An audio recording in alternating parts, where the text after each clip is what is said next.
नमस्कार बंधुरा आरो एक नतून क्लासे तुम्हारे सकल के आरो एक बार स्वागत जानाई। आजकेर क्लासे आमी क्लास 11 अर्थात एकादश श्रेणीर निमाई प्रामाणिकेर जे राष्ट्रविज्ञान बोईटी रयेछे अर्थात जेटी छाया प्रकाशनीर राष्ट्रविज्ञानेर टेक्सट बुक एई बोईटिर आमी मडेल जे प्रश्नपत्र देवा आछे सेई मडेल प्रश्नेर सेट टू एर सम्पूर्ण समाधान आमी आजके करे देब।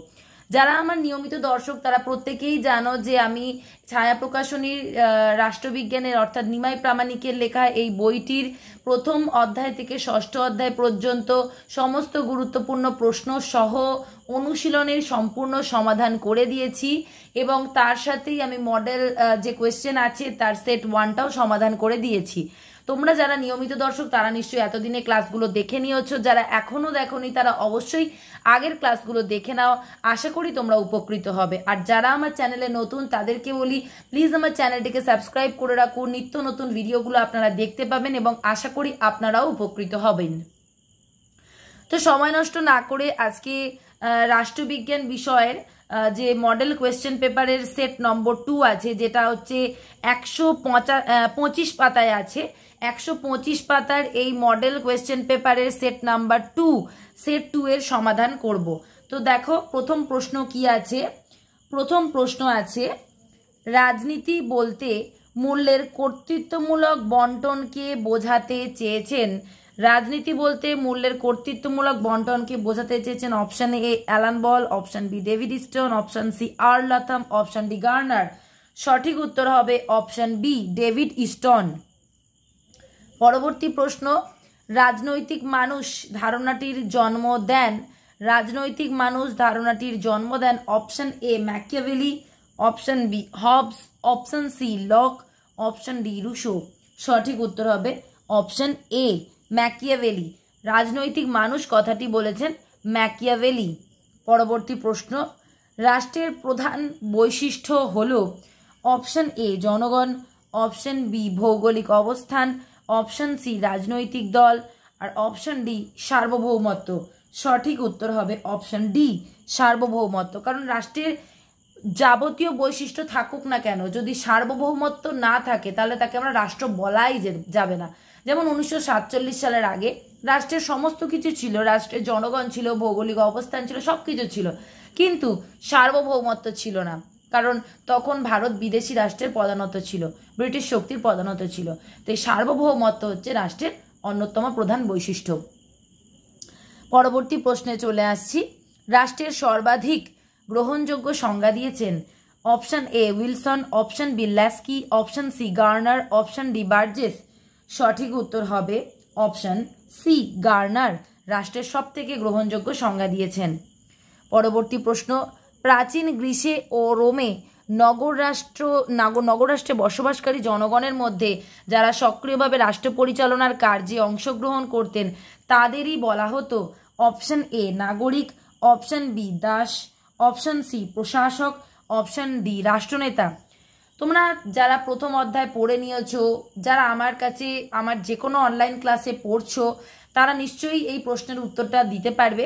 কারণ প্রাচীন গ্রিসে এবং রোমে এই দুটো রাষ্ট্রে যারা সক্রিয়ভাবে প্রশাসনিক কাজকর্মে অংশগ্রহণ করত তাদেরকেই একমাত্র নাগরিক বলা হতো, বাকি অন্য কাউকেই কিন্তু নাগরিক বলা হতো না।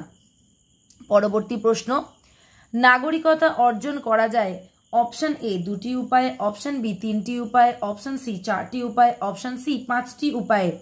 সঠিক উত্তর হবে অপশন এ 2টি উপায়ে।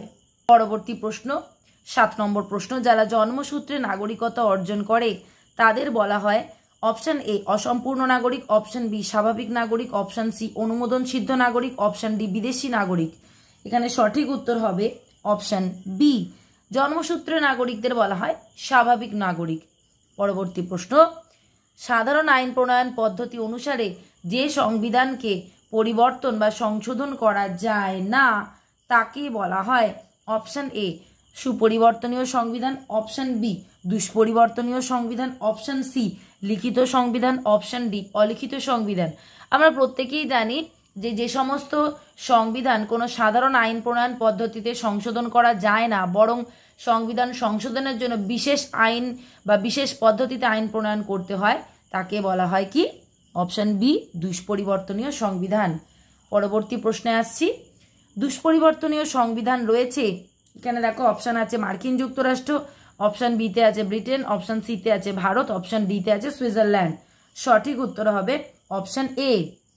মার্কিন যুক্তরাষ্ট্র হচ্ছে পৃথিবীর সবথেকে দুষ্পরিবর্তনীয় সংবিধান। পরবর্তী 10 নম্বর প্রশ্ন দেখো।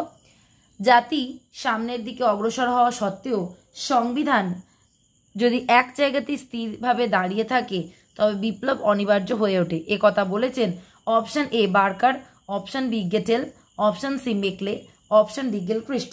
সঠিক উত্তর হবে অপশান সি মেকলে। ভীষণ গুরুত্বপূর্ণ প্রশ্ন। পরবর্তী প্রশ্নে চলে আসছি। 11 নম্বর প্রশ্ন। ব্রিটেনে পার্লামেন্ট আইন প্রণীত হয়েছিল option A 1215, option B 1689, option C 1911 এবং অপশান ডি 1949।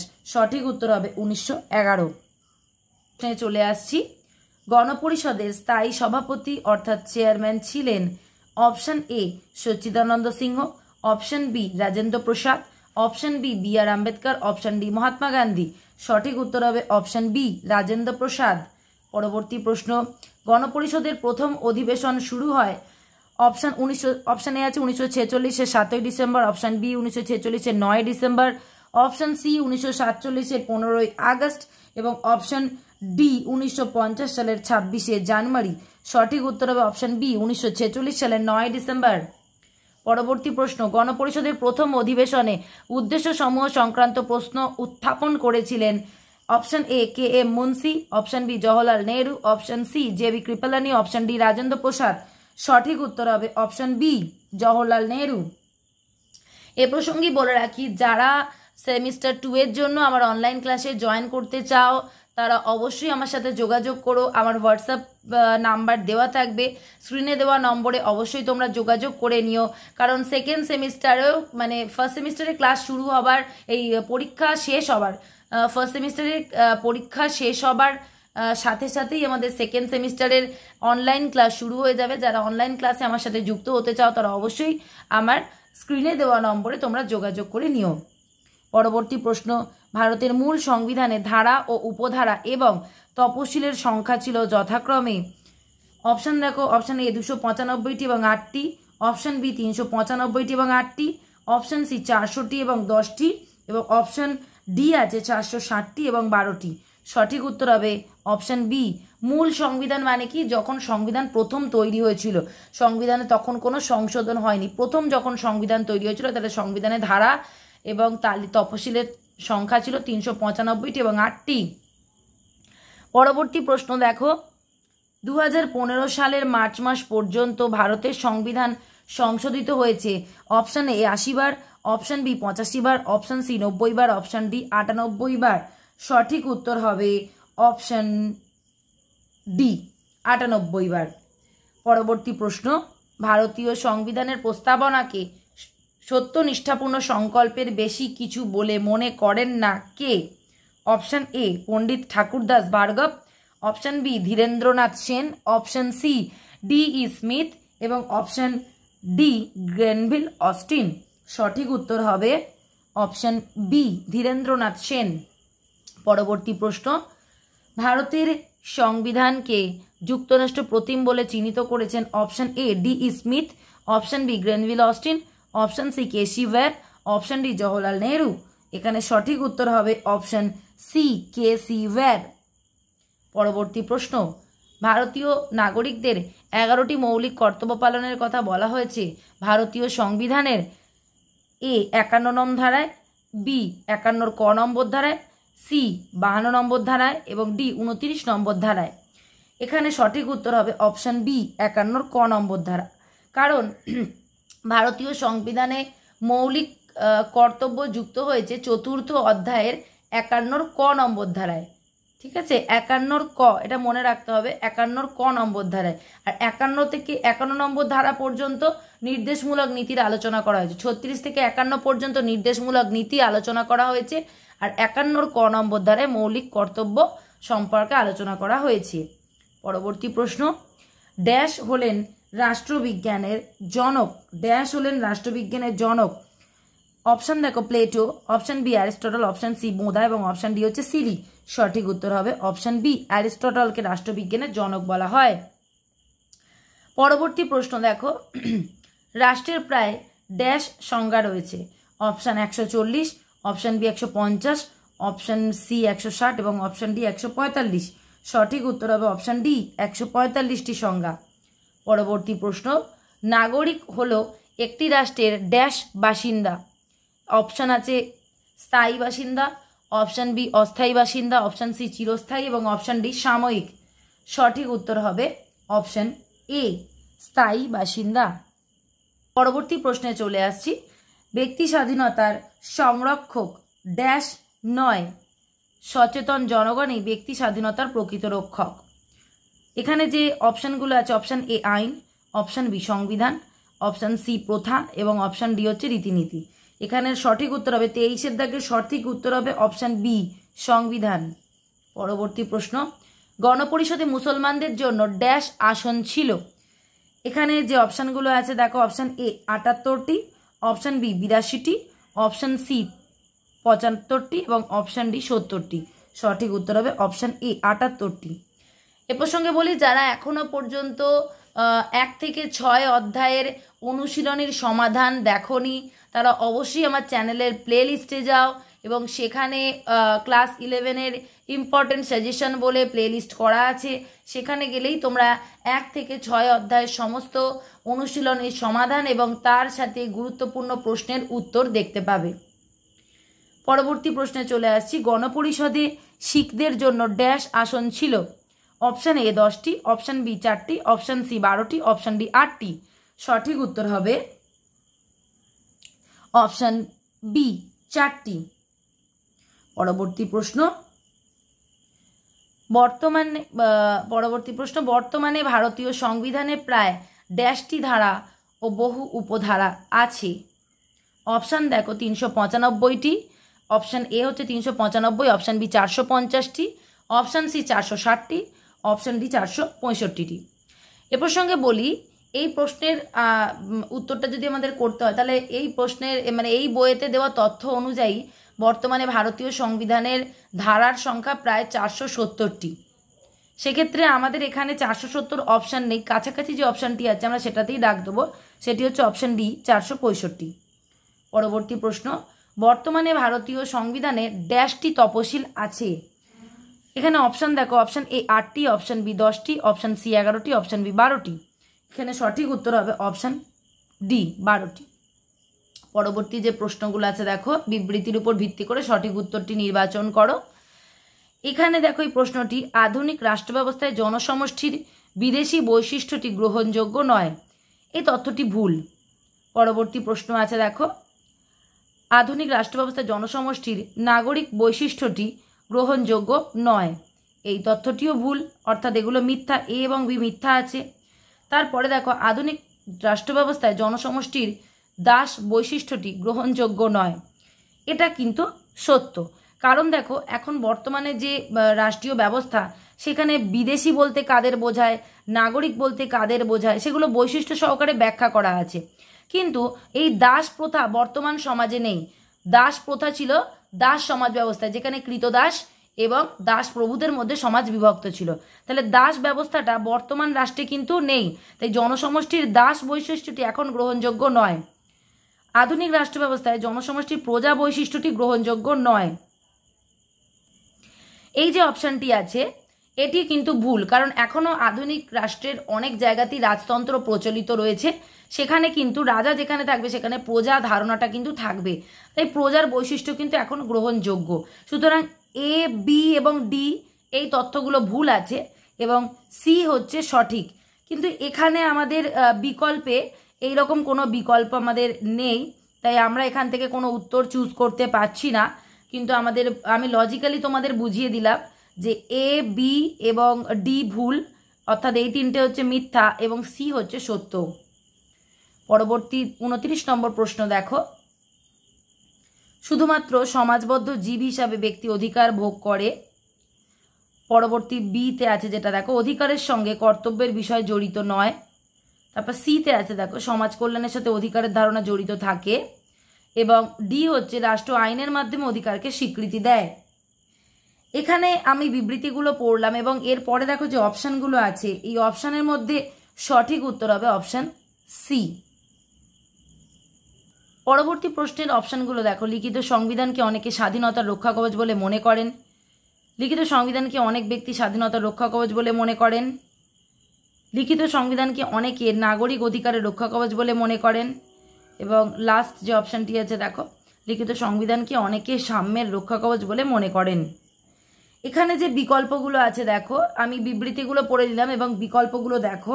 এই বিকল্পগুলো দেখলে তোমরা বুঝতে পারবে যেখানে বিকল্প বি যেটা আছে সেটা হচ্ছে এখানে আমাদের উত্তর হবে। আমি এগুলোর ব্যাখ্যা দিচ্ছি না, কারণ হচ্ছে আমি বিগত অধ্যায়গুলো যখন সমাধান করেছি তখন এগুলো আমি করিয়ে গেছি এবং যতটা সম্ভব ব্যাখ্যা দিয়ে বুঝিয়েছি। তো এই কারণে আর এখানে আমি করছি না, এটা ব্যাখ্যা দিচ্ছি না। পরবর্তী যেটা আছে দেখো 31 নম্বর প্রশ্ন। ভারতীয় সংবিধান রচয়িতাগণ সংবিধান রচনার সময় সামাজিক ভাবধারার দ্বারা পরিচালিত হয়েছিলেন। অপশান যে বিবৃতি বি আছে সেটা দেখো, ভারতীয় সংবিধান রচয়িতাগণ সংবিধান রচনার সময় রাজনৈতিক ভাবধারা দ্বারা পরিচালিত হয়েছিলেন। সিতে বলছে যে ভারতীয় সংবিধান রচয়িতাগণ সংবিধান রচনার সময় অর্থনৈতিক ভাবধারা দ্বারা পরিচালিত হয়েছিলেন। অপশান ডি হচ্ছে ভারতীয় সংবিধান রচয়িতাগণ সংবিধান রচনার সময় সমাজতান্ত্রিক ভাবধারা দ্বারা পরিচালিত হয়েছিলেন। এখানের মধ্যে যে বিকল্পগুলো আছে তার সঠিক উত্তর হবে অপশান এ। তারপরে দেখো 32 নম্বর বিকল্পটি আমি আর পড়ছি না, তোমরা দেখে নাও। 32 যে প্রশ্নটি আছে তার বিকল্প বিবৃতিগুলো দেখে নাও আগে, দেখতে পাচ্ছ। এবং এই যে 32 নম্বর প্রশ্ন এর যে বিকল্পগুলো দেওয়া আছে এর মধ্যে সঠিক বিকল্পটি হবে অপশান এ। তারপরে দেখো 33 নম্বর প্রশ্ন। ভারতীয় সংবিধানের প্রস্তাবনা মূল সংবিধানের মধ্যে অন্তর্ভুক্ত। পরবর্তী প্রশ্ন, পরবর্তী বিবৃতি। ভারতীয় সংবিধানের প্রস্তাবনাকে ভারতকে সার্বভৌম দেশ হিসাবে গণ্য করা হয়েছে। তারপর সি, ভারতীয় সংবিধানের প্রস্তাবনা ভারতকে সমাজতান্ত্রিক দেশ হিসাবে ঘোষণা করা হয়েছে। এবং অপশন ডি মানে বিবৃতি ডি, ভারতীয় সংবিধানের প্রস্তাবনায় রাষ্ট্রীয় আদর্শ হিসাবে ধর্মনিরপেক্ষতাকে মেনে নেওয়া হয়েছে। এখানে যে বিবৃতিগুলো আছে সেগুলো দেখো, তার মধ্যে এখানে যে বিকল্পগুলো দেওয়া আছে তার মধ্যে সঠিক বিকল্প হবে অপশন এ। কারণ দেখো যখন আমাদের সংবিধান প্রথম তৈরি হয়েছিল তখন প্রস্তাবনা ছিল, হ্যাঁ। তারপরে দেখো ভারতীয় সংবিধানের প্রস্তাবনা ভারতকে সার্বভৌম দেশ হিসেবে গণ্য করেছে। তোমরা জানো যে ভারতের প্রস্তাবনায় বলা আছে ভারত একটি সার্বভৌম সমাজতান্ত্রিক। সার্বভৌম শব্দ দিয়েই কিন্তু প্রস্তাবনার মূল যে অংশটা শুরু হয়েছে। সুতরাং সার্বভৌম দেশ হিসাবে প্রস্তাবনায় ভারতকে গণ্য করা হয়েছে, ভারতকে একটি সমাজতান্ত্রিক দেশ হিসাবেও গণ্য করা হয়েছে এবং ভারত ধর্মনিরপেক্ষ আদর্শ মেনে চলে এবং ধর্মনিরপেক্ষতার কথা আমাদের প্রস্তাবনাতেই আলোচনা করা হয়েছে। তাই আমাদের অপশান এটাই সঠিক হবে, এ বি সি ডি সবকটাই সত্য। পরবর্তী যে প্রশ্নটি দেখো, এই আমাদের 34 নম্বর প্রশ্ন। 34 নম্বর প্রশ্নের আমি আর ব্যাখ্যা দিচ্ছি না, একদম বলে দিচ্ছি এর মধ্যে সঠিক উত্তর কোনটি হবে। 34 নম্বর প্রশ্নের সঠিক উত্তর হবে অপশান সি। পরবর্তী 35 নম্বর যে প্রশ্নটি আছে এই প্রশ্নটি দেখো, এই প্রশ্নের সঠিক উত্তর হবে অপশান ডি। 35 নম্বর প্রশ্নের সঠিক উত্তর হবে অপশান ডি। 36 নম্বর প্রশ্ন দেখো, এই যে 36 নম্বর প্রশ্নের বিবৃতিগুলো দেখে নাও এবং এর অপশানগুলো দেখো। 36 নম্বর প্রশ্নের সঠিক উত্তর হবে অপশান সি। এরপরে 37 নম্বর প্রশ্ন আছে। 37 নম্বর প্রশ্নের যে বিবৃতি আছে, যুক্তি আছে, তার মধ্যে সঠিক উত্তর হবে অপশান ডি। 38 নম্বর প্রশ্নটা দেখো, এখানে একটা সংবিধানের সংবিধান বলে লেখা এবং একটি বক্সের মধ্যে তালা দেওয়া দেখাচ্ছে। এটা কি বোঝাতে চেয়েছে অপশানগুলো দেখে নাও। মানে এখানে যে বিকল্পগুলো দেওয়া আছে এটা কি, পূর্বের ছবিটি কোন ধরনের সংবিধানকে নির্দেশ করে। তো এটা দেখে আমাদের যেটা মনে হয়েছে সেটা হচ্ছে এখানে সংবিধান হচ্ছে দুষ্পরিবর্তনীয়, তালা দেওয়া, সহজে পরিবর্তন করা যাবে না, চাবিটা যেহেতু নেই তাই এটাকে আমরা দুষ্পরিবর্তনীয় বলেছি। তারপরে হচ্ছে 39 নম্বর প্রশ্ন। এখানে সংবিধানের প্রস্তাবনার ছবিটা দেওয়া আছে এবং তার মধ্যে লেখা আছে যে উপরের ছবিটি ভালোভাবে দেখো এবং বলো নিচের বিকল্পগুলির মধ্যে কোনটি ভারতীয় সংবিধানের প্রস্তাবনায় অনুল্লিখিত। ভারতীয় সংবিধানে ভারতকে সার্বভৌম সমাজতান্ত্রিক ধর্মনিরপেক্ষ বলা হয়েছে, কিন্তু যুক্তরাষ্ট্রীয় কথাটা নেই, তাই এখানে হচ্ছে যুক্তরাষ্ট্রীয় কথাটি। অপশান সি হচ্ছে সঠিক উত্তর, যে ভারতীয় সংবিধানের প্রস্তাবনায় যুক্তরাষ্ট্র কথাটি নেই। পরবর্তী 40 নম্বর প্রশ্ন দেখে নাও। একজন শিশুর বাবা মায়ের দুজনে দুটি ভিন্ন ভিন্ন দেশের নাগরিক, ফলে শিশুটি ওই দুই দেশের স্বাভাবিক নাগরিক। এক্ষেত্রে নাগরিকতা অর্জনের কোন নীতি অনুসরণ করা হয়েছে? এখানে অপশান আছে রক্তের সম্পর্ক, জন্মস্থান নীতি, দ্বৈত নাগরিকতার নীতি, অনুমোদনের দ্বারা নাগরিকতা অর্জন। অনেকেই বলবে রক্তের সম্পর্ক নীতি বা অনেকেই বলবে যে জন্মস্থান নীতি। আমি বলবো দ্বৈত নাগরিকতার নীতি। আমার সঠিক উত্তর হবে অপশান সি, দ্বৈত নাগরিকতা নীতি। কেন বলছি দেখো, কারণ হচ্ছে অনেক দেশেই আছে যেখানে একজন স্ত্রীকে বিবাহ করলে, একজন মহিলাকে বিবাহ করলে পুরুষটি সেই দেশের নাগরিকতা অর্জন করে। আবার কোনো কোনো দেশে আছে যে পুরুষটিকে বিবাহ করলে মহিলাটি পুরুষের দেশের নাগরিকতা অর্জন করে। কিন্তু সেক্ষেত্রে এখানে পার্টিকুলার কোনো একটা দেশের কথা উল্লেখ করে দেওয়া হয়নি। সেক্ষেত্রে শিশুটি বড় হবার পর সে বাবা বা মায়ের যে কোনো একটি রাষ্ট্রেরই নাগরিকতা অর্জন করতে পারে। তাই দ্বৈত নাগরিকতার নীতি হচ্ছে এখানে সঠিক উত্তর বলে আমার মনে হয়েছে। তোমরা এরকম ক্লাস পেতে চাইলে আমার চ্যানেলটিকে প্লিজ সাবস্ক্রাইব করে রাখো এবং ভিডিওটি যদি ভালো লেগে থাকে বন্ধুদের সাথে অবশ্যই শেয়ার করে দিও। ধন্যবাদ।